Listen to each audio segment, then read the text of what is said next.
and strange healing story occurs midway through Mark's gospel.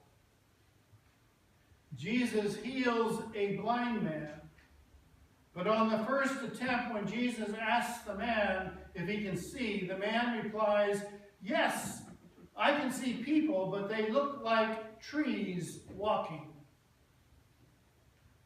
Jesus lays hands upon the man a second time, and this time we are told, and his sight was restored, and he saw everything clearly. Mark's story is in many ways a story of failed discipleship, a story of second chances. The disciples who so eagerly start out following Jesus begin to distance themselves from him as they come to understand the way of the cross, the way of Jesus.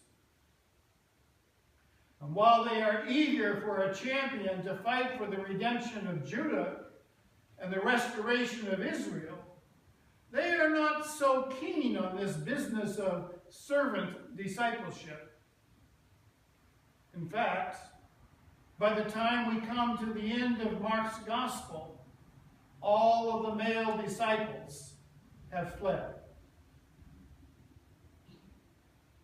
Some think that this story of the double healing of the blind man may be an autobiographical sketch of the author of the gospel.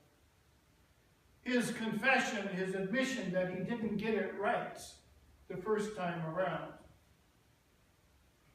And that brings us to the story of the scribe. The man is not out to trap Jesus, as were the others on that day. In fact, this is the only friendly encounter Jesus has with the authorities on Tuesday. The man clearly seems concerned and even seems to be impressed with Jesus' response to his question. And so if the man is impressed with Jesus and his response, then why is Jesus' response to the scribe one of faint praise? If the man truly understands and is truly impressed with Jesus, why does Jesus not embrace the man with enthusiasm? Why the faint praise? Why the "you're not far from the kingdom of God"?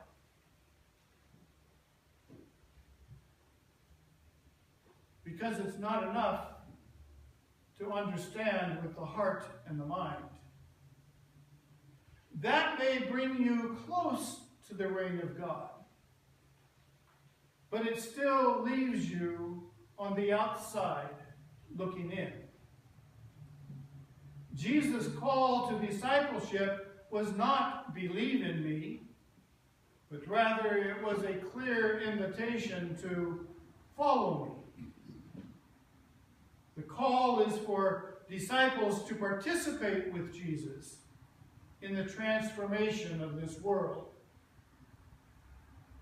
It is in partnership with Jesus that one enters into the kingdom of God.